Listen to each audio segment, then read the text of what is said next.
he is so secure as an actor. You know, he's someone who will let you say those lines, those extra lines in a scene. And he'll say, okay, I will take a punch, I'll take that extra punch. He's not at all fussy at all.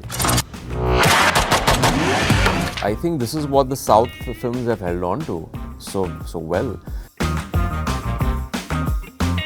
We got to see the Emraan Hashmi persona deconstructed recently in Aryan Khan's The Bastards of Bollywood. The Serial Kisser is a completely different story. I mean, do you know who came up with that term, serial killer? I did actually. You did? I did. In the sense, it was a T-shirt that I wore.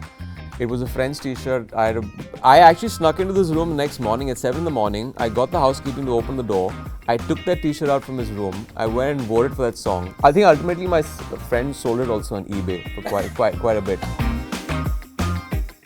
Aryan just came and did something which is, the first episode is a little, what is this? Like, it just hits you. I feel if you do too much beyond what's on the page, it's excessive. Mritu towels from Ramraj, premium cotton and bamboo towels. Super soft, super absorbent. Darling 3D Diwali deals. நீங்கள் வாங்கும் ஒவ்வொரு பொருளுக்கும் 3 அற்புதமான deals. Skyflex mattress dazzling Diwali offer. Buy one mattress and get 2 free. Hello, Emraan Hashmi. You're here for HAQ, but let me tell you, I've been seeing you since 2003, I guess, Footpath. Yeah. And that's roughly when I began my career as a critic. Oh, Yeah. is it? Yeah. Okay, So okay. we kind of began the same year. Nice, you as an nice. actor, me as a critic. Of course, you were an Nice. AD before Yeah, I was all AD that. Yeah, before, yeah. but the movie came out then. So I think that's one of the first few films that I reviewed. And I think I said something nice about you. Oh, I hope so. Yeah. But it's lovely to meet you. Though it's a little surreal because you've been seeing somebody on screen for so long and then, suddenly sitting opposite them. Let's begin with HAQ, which is this movie based on a real life story. Yeah. Now, I see this as being one part of what I call the Emraan Hashmi kind of role, where, like the Dirty Picture, where the film is apparently built around the woman, whose sympathetic story it is. Yeah. But the guy, even though they come across as somewhat unsympathetic, they have their own journey, they have their own story, their own point of view. How do you see this role? No, I think you're spot on with that. I think, eventually, if you were to extrapolate something from this film, it is, it's about a woman's voice. It's her fight for dignity. It's her, standing up against society's norms and kind of rules, barriers. This man is more for, I think he brings in the conflict in the story, in the sense that, if anyone goes back to the case in 1985, and there's a generation that knows about it, people who have probably heard about it, seen stuff in the papers, but no one really knows about the details of this. It's basically a marriage that kind of went down a rocky road. This man filed for divorce. He ended up giving her maintenance only for what was, according to the Muslim personal law, 3 months of the iddat period, which is meher. In the middle of this, of course, there's a lot of ego clashes and all that. And she filed, according to the Section 125 Criminal Code Act, she filed for her maintenance beyond that as an Indian citizen. So therein lay the entire conflict that started off and kind of split the nation in these kind of two arguments. One was on the side of Muslim personal law and the other one was the all-encompassing secular law, which is for everyone. So I think, he's... I'll tell you something about Ahmed Khan. I see the character... First of all, I don't judge my characters. I play them to kind of try and understand them. Now, I'm not really justifying what he does in the film, but he's someone who's coming out of his own perception of what his personal faith is and his traditions. And I think we've all been in that position where we are so headstrong in what we feel we believe in, so righteous, the stand that we have, that we kind of enforce that on other people and we can't even see the other person's point of view. So that's Ahmed Khan for you. And it starts off from a beautiful relationship, and of course it goes down this conflict and, on face value you see this courtroom drama, but actually it's a film about these two broken individuals, one man fighting for a staunch belief in his personal faith and this woman who's standing up for her basic rights to dignity. Yeah. So we got to see the Emraan Hashmi persona deconstructed recently in Aryan Khan's The Bastards of Bollywood. Two things about it are, I think, spot on. Yeah. One is the perception of you, the very fact that you were cast as an intimacy coordinator, the very fact that you are seen as somebody who's done a lot of bold scenes and those kissing scenes. I mean, in fact, one of your things was serial kisser and all that. And that's part one. So I'll come to part two, which is the better part. But how do you deal with the fact that you've done so many roles across over 2 decades? And that's the thing that stuck with you.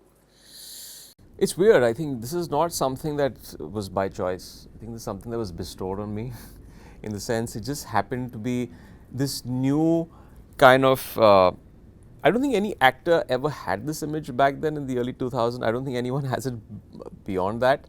But I think for me it was, I was young, I was eager to work in whatever I was getting. And it just so happened that one film became a huge success, which was Murder. And you know how our industry is. Once the cash registers start ringing, they just want to juice that. They want to take it to the hilt. So it was me just doing that. And yes, I did get, at one point of time, I did get slightly typecast in that. The serial kisser is a completely different story. I mean, that's a thing of my own doing. But then it came to bite me back. I said this in another interview. I think what happened is that we live in a very conservative country, and when I made films like this, that's something that takes precedent, and it kind of becomes the focal point. And that was a little ticking off after a while. When you wanted to grow as an actor, it becomes the focal point when you have a screenplay which is good, you have a story, you have good performances, but it became a conversation about, okay, Emraan is doing it so many times in a film, or he's probably not doing it in a film this time. So that becomes the first tagline, and that became also to sell tabloids and papers and print. Journalists love putting that as a headline. So it just stuck. It's just that thing that we constantly reinforce, and it stuck in people's minds. I think it was 2012, or 2013, I felt that this has probably reached a saturation point for me. I want to grow as an artist. I want to try my hand at new, play new characters, just push myself as an actor. And there was a departure. It was a fade out from that. And I think what happened with Bads is that people are like, oh, we missed this guy. Like, where was he for so long? We want to see him back in this avatar. So I think that's what blew up. And we didn't know. When we did it, now if you go in retrospect, you ask the makers, they're like, okay, it was a well-written scene. We knew it would track and it was going to go viral. Fair, but we didn't know it was going to blow up this way. I got a call from Netflix the next morning when the show dropped. It's like, you have no idea how viral this has gone. It's blown up. So I'm still a little detached from it. I don't go as much on social media to check stuff. But I met someone yesterday in a restaurant. Someone told me that you're all over my feed, the videos, the songs, the old songs. So I think people are revisiting that kind of era. So yeah, it's nice. It's nice. But does one part of you get bothered by the fact that that image has stuck for so long? That it used to bother me. Okay. I keep saying it was like a gift because I was kind of raking in the successful films and all that, but it became a curse later on. When you want to, have departure from that and do other things, then it becomes this albatross, and it kind of weighs things down, and you're kind of fighting against the tide because people are constantly gauging it through that lens. Right. Although I have tried my hand at a variety of roles, it's not like I'm not complaining. I think I've got my fair share of critics who have sat up and applauded good performances. But as an actor, you want to kind of spread your wings and try your hand at different things. But yeah. Do you know who came up with that term serial killer? I did, actually. You did? I did. In the sense, it was a T-shirt that I wore.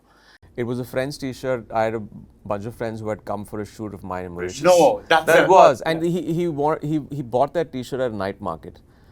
And it became a joke when we were hanging out. And I was like, I have to wear this in the song shoot that I'm doing tomorrow. And he said, no way, I'm not going to let you wear this T-shirt because if you wear it, then I won't be able to wear it. They'll think that I'm copying Emraan Hashmi. So I actually snuck into this room the next morning at 7 in the morning. I got the housekeeping to open the door. I took that T-shirt out from his room. I went and wore it for that song. And if you see Jawani Diwani, it's the starting thing is the T-shirt, the green T-shirt, and I turned. That was his T-shirt, which stuck with the audience. Yeah. And then that was it. It was this thing that people, were constantly repeating after that. That kept on giving until it became a curse. Yeah, it became a curse. Yeah. I think ultimately my friend sold it also on eBay for quite a bit. Yeah. I'm sure. Yeah. The second thing about the series is the fact that it recognizes that your songs, your films, there's a sizable cult following, which is shown through the Raghav Jewel character.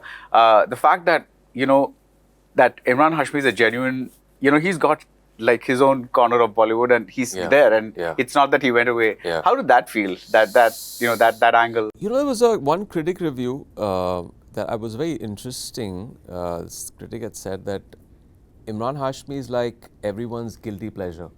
Like they're his fans, but sometimes they don't want to come out and say it because it's he stands for something which is a little unethical, which is a little immoral, which is a little naughty.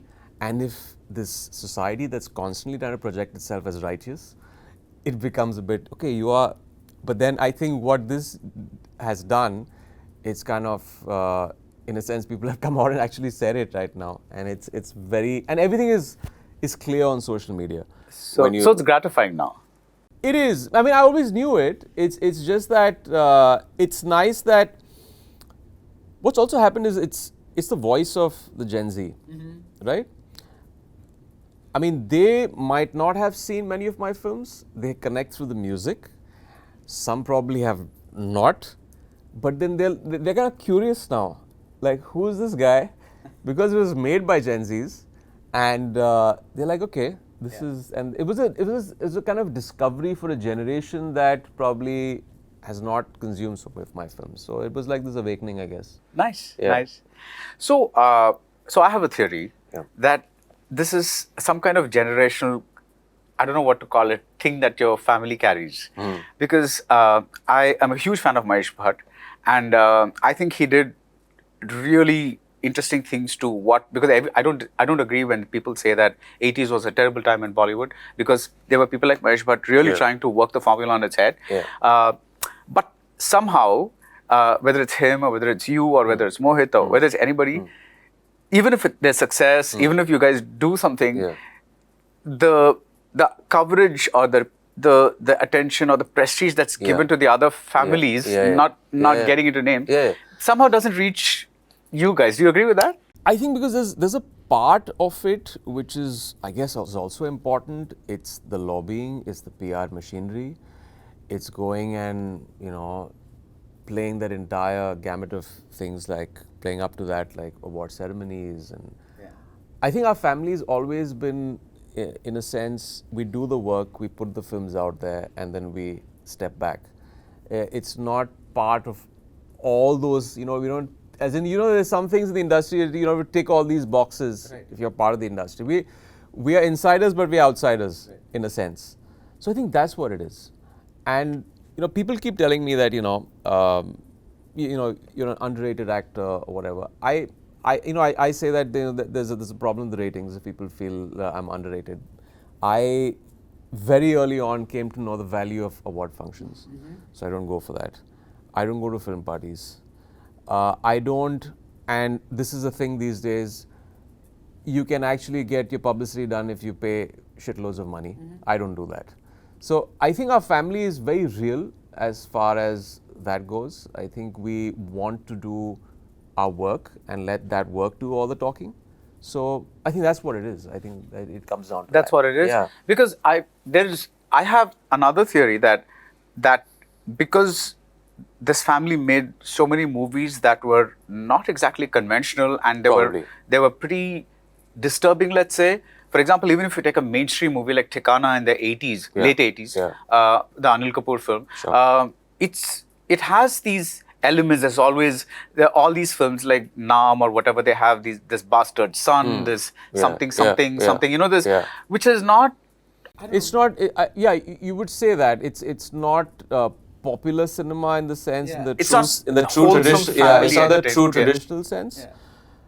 But I don't know. Maybe we're a dysfunctional family.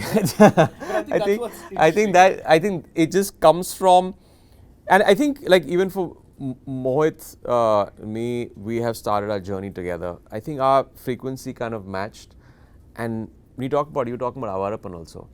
I mean, it is such a different film in its DNA, and it talks about so many things, like the divine, death, and yeah, you're right. It's not that fluffy, bubbly family film with everything's hunky dory.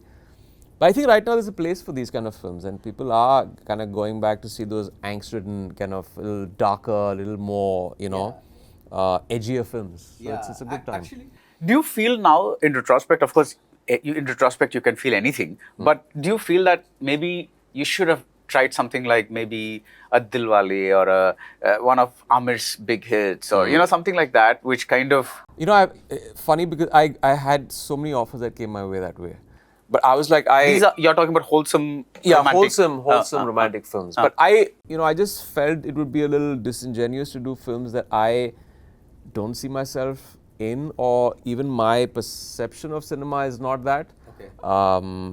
So I never got into those kind of films. I didn't want to typecast. I don't not really typecast, but I didn't want to go down the route that other actors going. I was like, okay, this is my niche. There is, even though it's an image and people see me a certain way, at least I can kind of, be the best at what I'm doing right now.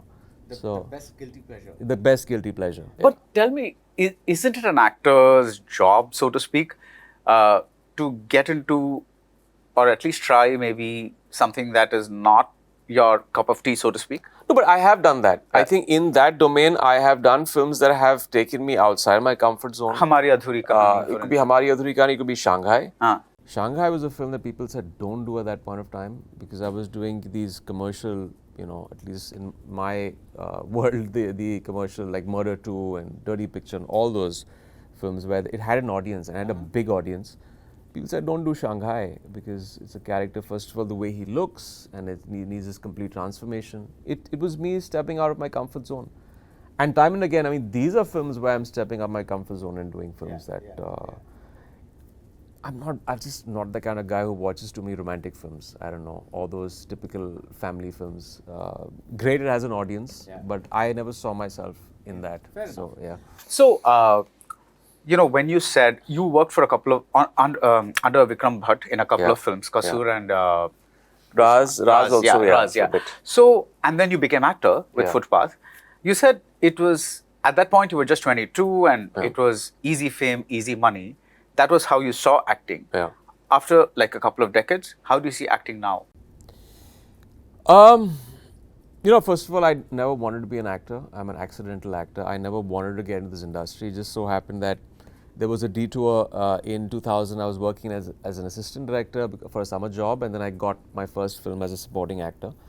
I think I would say sometime 2012 is when I just got very passionate about the whole process of acting. Was there a film that did it? I think it was just all the films and just the experience that I was kind of garnering through through that decade. That just I was like, I love this. I feel like at home on a film set. I love this process of, reading it on the page and kind of going there and putting life into these characters and seeing it on the big screen. I think I started just kind of falling in love with it through those 10 years. And I'll be honest, I got into it for the fame and the money in the beginning, because I never wanted. Sometimes people have that kind of urge to, okay, we want to be actors from probably their younger days, if they've probably seen someone in their family. although my family is predominantly a film family. Everyone is, except my dad. Your My dad mom. acted in a movie. He did act in a movie that Bhatt Saab actually directed, which we're trying to get a hold of it. It's kept with someone with a distant relative of ours. But yeah, he never really got down to kind of doing. He didn't become a hero, but I think that influence was there, but it wasn't there. It just happened accidentally for me, and I discovered my love after 2012, 2013. So, through your character in Huck, can you kind of tell me how you shape a performance? It's pretty chaotic, actually. I read the script over and over again. I generally treat it like a stage play. I like to be very prepped. I get the lines out of the way. I generally want the lines 20-25 days before I get into a film shoot. And I have realized this process that the more I read the lines and the more I read the script over and over again, things start emerging for the character, his journey, certain nuances, certain questions that I asked the director and debate it out, feel that probably the character is doing something wrong right now in the tense scene, you should take it some other way. And the director has his or her own point of view. And also knowing what the tonality is, how they want to pitch it, the writer and the director, how they see and envision the story, the character. And ultimately, it's going on a film set. There's no substitute for that. When you get on a film set, when you do the scenes, the first 5 days are so essential, so important, because what happens is that when you gel with the other actors, you're performing, you're feeding off each other, you're understanding how the director wants it. Okay, it's probably too high key, you got to bring it down a bit lower. Then you get like that key, the character starts talking back to you in a sense. So I think that those first 4-5 days are very crucial to find the character. After that, it's and I generally want to know the script in and out before I get on the film set, where I don't have the stress of at least the lines and any of that. I've done my prep work, I've done my thinking, and I leave enough room for improvisations on the film set. I have two, let's say, observations about you as an actor. I just wanted to comment on them. One is, I feel you're a very unfussy actor, as in whether it's a melodramatic scene or whether it is a relaxed scene or a romantic scene, you don't try to do too much. You pretty much, like, you don't want to show the world that, oh, look what I can do, or how I can, that. Yeah, spot on that. Okay, so where did that come from? I think it comes from I guess the influence of more Western films in my. I feel if you do too much beyond what's on the page, it's excessive. And if you can see the person is acting, that's the worst kind of acting, and you get that in abundance in our, in our industry, and also in some other industries where you have actors who are constantly trying to upstage what's happening on the scene and what's on the page, upstage the other actors. That's not how you make a good film. Sometimes if everything is there on the page, if the emotions are there, if it's written well, you just have to be. Ultimately, you shouldn't be able to see the craft. That's all in the background. The simplicity should come out on screen. So you do all the work, do everything, and then you just let it flow like any conversation flows on screen, and just be as real as possible. But it's also important to kind of make it watchable and entertaining. Sometimes a real performance can get very boring. So you have to have those nuances where you can bring something interesting that the character is doing through the scenes or in the larger arc. So, given, like you said, given that we are a culture of larger than life performers, given the tradition of where we come from, don't you think that this kind of acting is likely to be seen as, okay, he doesn't do much, or he plays the same in every film? Is that danger as well? Probably in the 80s, not now. I think right now it's people have evolved into watching this kind of stuff. I think there was a time when things were so melodramatic that, and it's not like I don't make it melodramatic. If you see Avarapan, the man when he goes down to dig the grave, That's melodrama. Or But that's not fake Once Upon melodrama. a Time in Mumbai, there are a couple of scenes. Yeah, That's not fake melodrama. Where it's required, you should do it. You don't have to, when you're coming into a room and you're talking to someone casually, you don't have to yell, and some people do that. Yeah. It's like, why are you talking this way? So you can still keep it watchable and just try to be honest and real to what's on the page. Once Upon a Time is actually an interesting case study. The lines were so heavy and so dramatic that all the actors were told to play it stoic. So if we had done more, if we had raised it to even a point decibel above that, the scenes would have fallen. If you see the way Ajay was saying the lines, the way I was saying the lines, it was just throwing away the lines because there was so much work and such wonderful lines. it was that old style. I think Rajat Arora did the lines. Yeah. So that was another case study of doing it. Just kind of say it the way it is, and they're wonderful lines. Are and it works. Are those kind of lines easy to learn? I mean, they're fun. They're definitely the whole process of learning them is so fun because they're kind of poetic, and it just is a tribute to that whole 70s era of films that were kind of forgotten.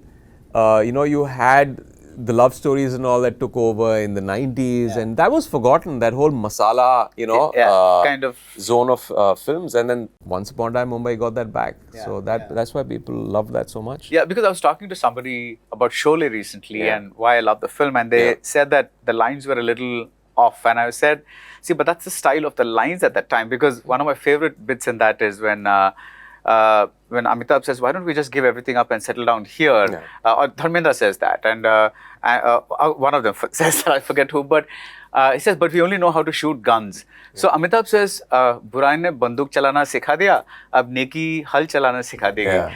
Nobody talks like that, but it's beautiful when it's on screen. That's like a. No, but that's what we've lost right now. Yeah, I think. But you think people today will? They would love to watch it. I think this is what the South films have held on to so well.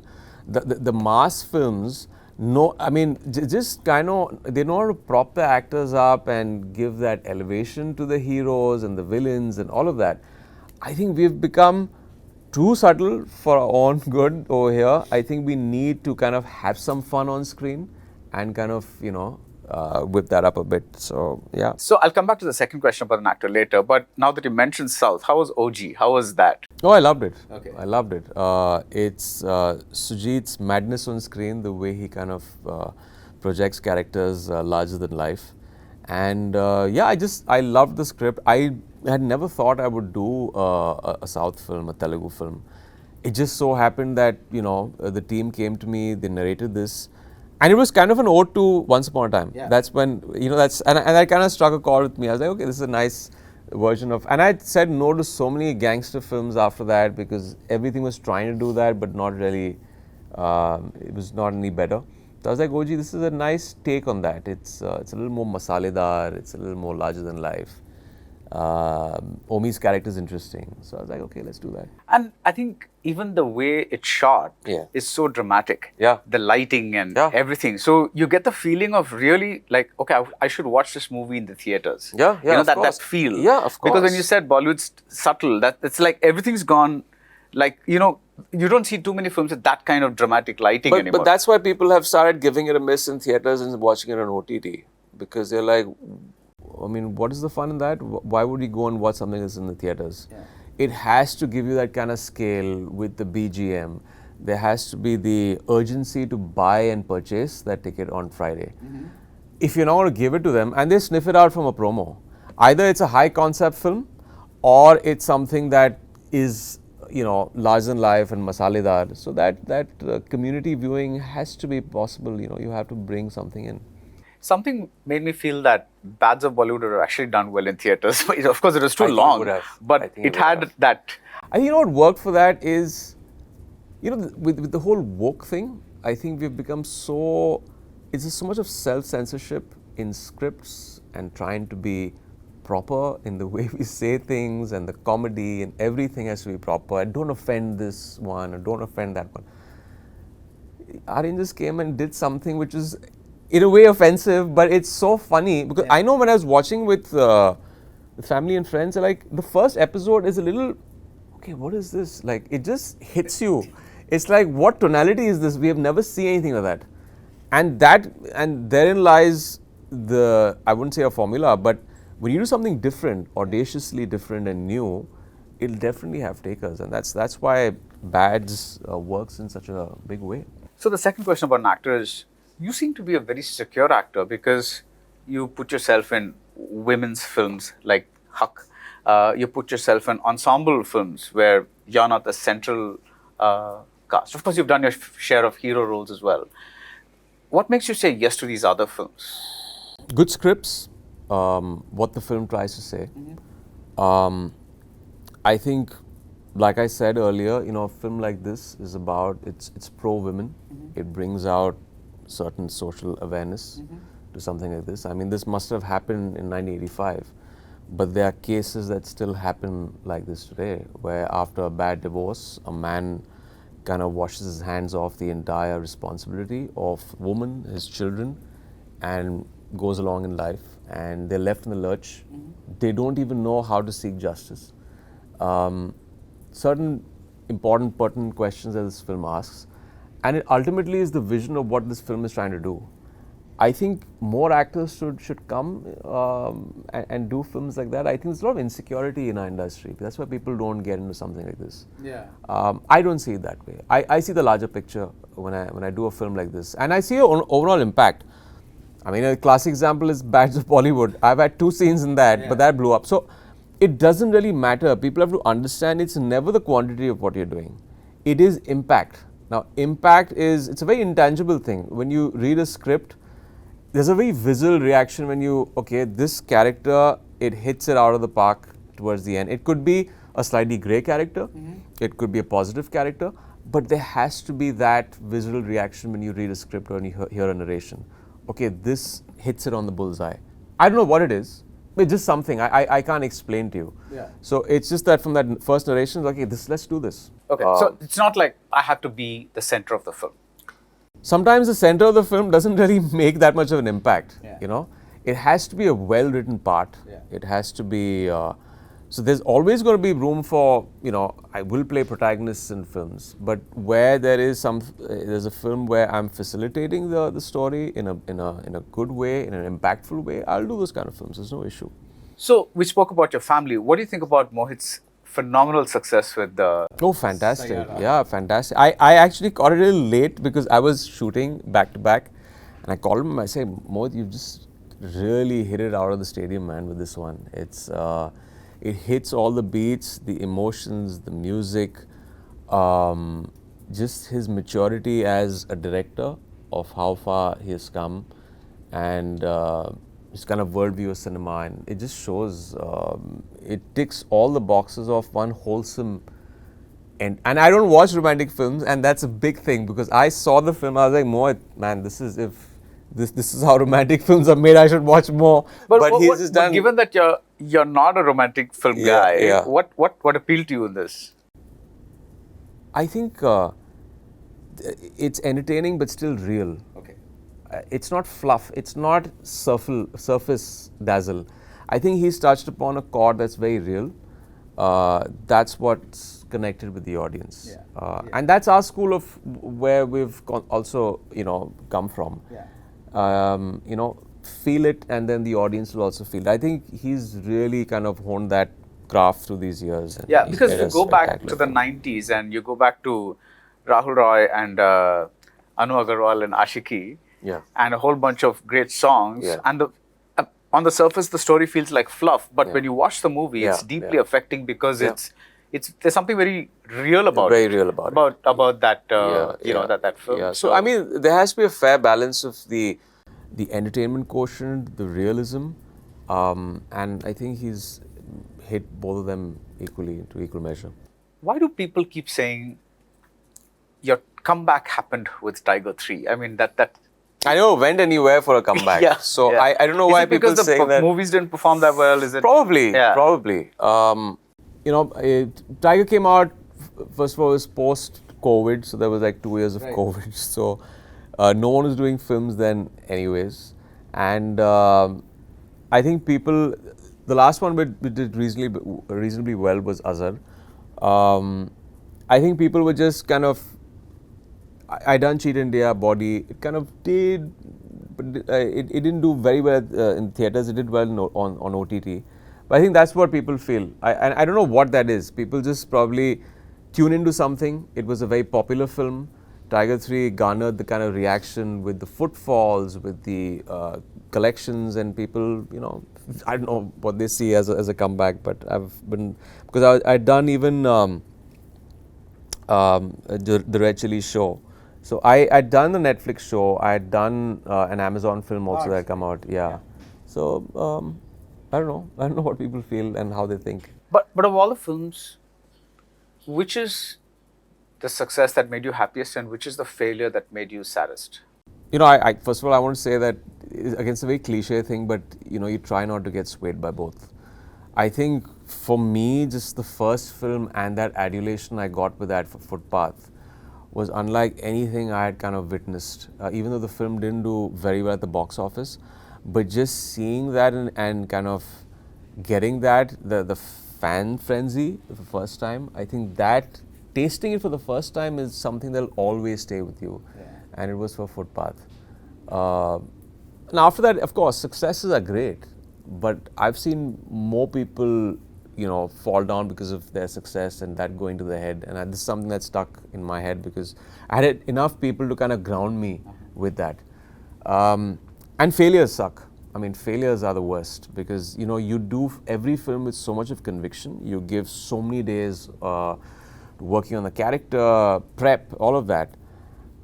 It's easy to say that you kind of dust yourself off on a Sunday when the film is not tracking and move along.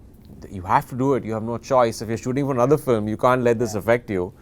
But yeah, it does. It does hurt. Every failure, is there one every that hurt flop more than the others? No, they all hurt, man. I don't know. I don't know if there's anything that hurts more than others, but I think all of them, because you put that kind of conviction, that kind of work, that kind of investment in every film that you do. So I don't think there's one that's more than the other. Right.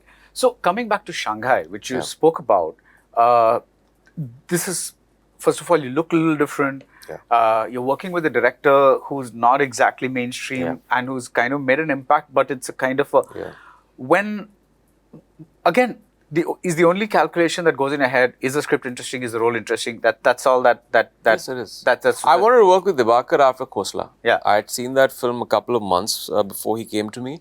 And I was like, man, this guy's a really good director and I would love to work with him. It would just help me kind of hone my craft and just add another dimension. Because, you know, when you're doing commercial films, they don't give you that kind of space to grow in the sense. I mean, it's great when you're doing a commercial film, it has everything, the box office success and all of that. But you're actually getting into a character, you're not really getting into a character when you're doing a commercial film, right?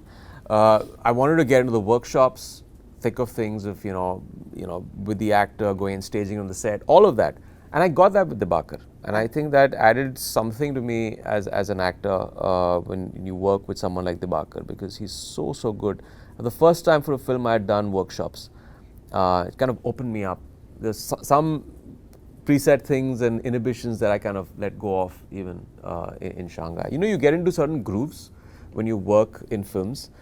It's important to sometimes get into a film that kind of breaks that groove. Like even in a film like Huck, playing a lawyer is again stepping out of that, you know, the groove that you're used to, you know, the typical urban hero, you know, the cool saving the day kind of situation.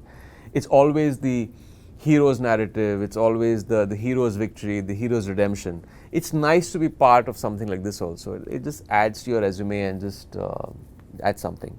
You mentioned the word inhibitions. Yeah. What are some of the inhibitions that you have as an actor, or you had as an actor? I don't know if it's inhibitions, but there's some things that make you anxious. Because it's for the first time. For example, something like this, like, you know, doing a monologue on screen. That's, I wouldn't say it's an inhibition, but it's a challenge. It's something that makes you anxious because if you have like 7-page monologues or 8-page monologues, like, I've never said so many lines. Let's try and get into this. It scares you after you say okay for a film. You love a film, like, oh my God, now I've got to learn all these monologues and you've got to actually go up there and say these things. So that's what's challenging. So I think every there's certain things that you probably, in a way, are, I would say, shying away from, but we all get complacent from time to time. Yeah. Then something comes along and you're still in your complacent groove. You're like, okay, I don't know, I should do this. This is a little uncomfortable. But those are the kind of films that you should be doing if you want to grow as an actor. But what about something like Azhar, which is a tricky zone because you're Yeah. playing a real life character, Yeah. but in a fictionalized way. Yeah. How do you handle that? Well, you just say this is okay. I'm just playing Azhar on screen. I don't have any obligation to the real life Azhar. No, what I did in Azhar is I was trying to find a blend there. I took certain mannerisms of Azhar, the way he walked, his gait, a bit of his drawl, the way he says, when he talks. So that was there. And of course, it was a semi-fictionalized journey of Azhar. So I just want to take the essence of the man, so that when you're seeing him, you can see the way he plays cricket, the way he flicks the ball, the way his gait is, and of course in this kind of fictional zone. Right. Yeah. Now you mentioned songs. Yeah. One of my favorite songs from your films is "Wo Lamhe." Yeah. That was like Fantastic. a Yeah. monster hit. At one point. Do you have a favorite song? I think it would be Hale Dil from Murder 2. Yeah. Hale Dil Zara Si, also from Jannat. So where I'm going with this is, do you miss acting in songs? Because that was a big part of your career at one point, right? Yeah, but we're kind of bringing it back with Avarapan. In Gunmaster also, there's some really cool tracks in these two films. And they're played as tracks or in the background? We'll see. Okay. We're still shooting for them. I would love to lip sync it. But, the funny thing is, some of the biggest tracks have been songs that I've not lip synced on. So it's not necessary. I don't know how it will look in this day and age if Shivam had to start lip syncing a song. So I don't know if we'll stay clear of that or we'll do it. But I think, in Gunmaster we have lip sync songs. But yeah, I miss those melodies. I think it's very important to get those back because it's lost. It sounds very cliche, but हमारे ज़माने के गाने बहुत अच्छे थे. They're still good, but they just lost that, that spark in a sense. But which is what you see when people who were kids when these songs came out, they're watching them on YouTube some 20 years later or 10 years later or something like that. And under the YouTube video of the songs, you see all these like, oh man, when I was in school, the songs used to be so good. Or when I was in college, the songs used to be so good. And every generation. But that's a traditional thing. My dad used to tell me. My son tells me this right now. This is how the songs. I mean, but there's something about the melodies. I think is more algorithm driven right now. It's not so much that the purity is gone, where you hear a melody and you're like, okay, let's give this a try because it's a good track. And I think, especially with Vishesh, there was this tradition of great fantastic music. Hit music. And even now, I think sometimes we kind of undervalue the contribution of music. Our audience predominantly is, it's very visceral, emotionally driven. They connect with music. They might have not seen the trailer, but they probably will see a fantastic song and go to the theater to kind of celebrate that and watch a movie. So I think that's something that's missing in our films. I think we need to get that back. The other thing is you've acted with stars like Ajay Devgan. What was it like acting with someone like Pawan Kalyan, in the sense that, like you mentioned, in the South, they still have maintained that, or rather we still have maintained that tradition of larger than lifeness, that the hero is going to be heroic and things like that. What was it like bouncing off that energy? I didn't share too much screen space with them. It was only for the climax. But, you're very, very down to earth, extremely down to earth, and someone who is, I think, from what I gauged from the few days I shot with him, is that he is so secure as an actor. He's someone who will let you say those lines, those extra lines in a scene, and he'll say, okay, I will take a punch, I'll take that extra punch. He's not at all fussy at all. And that's testament to the fact why he's such a huge, huge star. He's fantastic to work with. And given that your tastes lean towards Western films and the style, what do you think about the fact that we are now in a state where really, really larger than life films seem to be the surest bet. Like everyone's into history, mythology. Yeah. That seems to be the way. Yeah.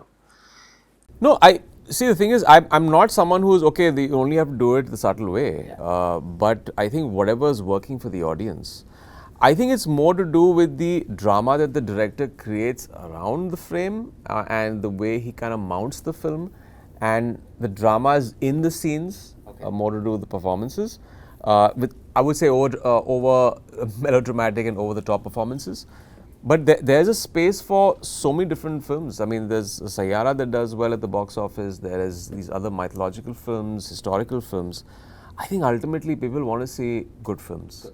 It doesn't really matter the tonality, all of that. You know, you don't really sit down and dissect a film and say, okay, I like this, I like this. When you see a film, you like the film. I mean, it's a no-brainer. You like everything about a film. Yeah. And you can't really pinpoint. And sometimes, like you say, you might come out dissecting a film and saying, no one talks like this. But the director's conviction takes you in through that journey. I'm like, you know, you just go through and witness that 2-hour, 3-hour film and enjoy it. Yeah, I think that's the key thing in many successful films, the director's conviction. If you see a film like Animal, I mean, people might have, there's a divided house there of people either loving the film or hating the film. I love the film. But it's like, you can see his conviction there. He's a director who kind of just went there with all heart, and he's made the film that he wants to make, right? So it's uncorrupted. You know, I saw the first scene of that film. I mean, like, no one takes shots that way. He's kept it on he's not even cut over shoulder for that first scene that went on. And I was like, that's so new. But there's the confidence of the director, because the scene holds, and I can pull this off in a 2-shot, and it's a long scene. It's like a 9-10 minute scene. And someone told me, Mr. Raviki actually told me, when you're shooting for OG, he said that there are not too many wide shots, he said, in Animal. I think that's what he said, if I forgot right. So he's like, it's again audaciously different what the director has done with that film. Now, Emraan, you've said that you're a firm believer in God. Yeah. When for 5 years you had a thing where your son was not well, and you came out of it, and luckily everything's good today, and you wrote a book about it, and everything's good today. But when those 5 years happened, or when a low point in life happens, how do you deal with the fact that there is this faith on the one side that's supposed to keep you afloat, but at the same time, all these bad things are happening? You know, when something bad happens to you, like, first of all, why me? And then you're like, why anyone? It's just something that we try to find some kind of logic and some kind of math to it, but I think life is chaotic. I realized through those tough 5 years that, you know, you can make all the plans in the world, but when, you know, things have to happen, they will happen. And then you have to kind of muster up all the courage you have, hold on to that hope that, you know, you will get through this. And that's that conviction and that hope that you will get through it that gives you that kind of courage to fight it. When I look back right now, I'm like, I don't know how the family or I had that kind of courage to get through those five very, very tough, turbulent years. But you're like, okay, we have to get through this. It's just faith, courage, and just keep at it. It was that, and the victory was my son's. Ultimately, it was his fight. And kids are so resilient. They're not bogged down with the concepts of things, diseases, or everything that life has to throw at you. They just get up the next minute and they start doing their thing, running. And I learned a lot from him through that journey. And but yeah, it was tough. It was tough. I think you just have to stick to your conviction and your hope that, you know, better days are around the corner, and you will get through anything. And to finish up and wrap up, it's like in this film too, you play somebody who's very, very invested in his religion and his faith. Yeah. Did that kind of bring out something autobiographical in your performance, or? I think it did in a very subconscious way. It definitely did in a very subconscious way. Like, there's a firm belief, there's a conviction. These are the tenets of what your religion has to offer, and this gives you peace, and this is part of your identity. And you're playing your cards from there. But there's another facet to this where this man is so kind of staunchly believes in the sense it's his perception of what the tenets are. And he feels he's so right that he can't see the other person's point of view. I think we've all been in that position before. So that's where I think the character somewhere is in that area of, I would say, grey. That's what the audience would take back from this character. So look forward to Huck and your performance. Thank you and so all much. the best. And may you continue being the nation's guilty pleasure. Thank you. Thank you so much. Thank you. Thank you. Mritu towels from Ramraj, premium cotton and bamboo towels. Super soft, super absorbent. Darling 3D Diwali deals. நீங்கள் வாங்கும் ஒவ்வொரு பொருளுக்கும் 3 அற்புதமான deals. Skyflex mattress dazzling Diwali offer. Buy one mattress and get 2 free.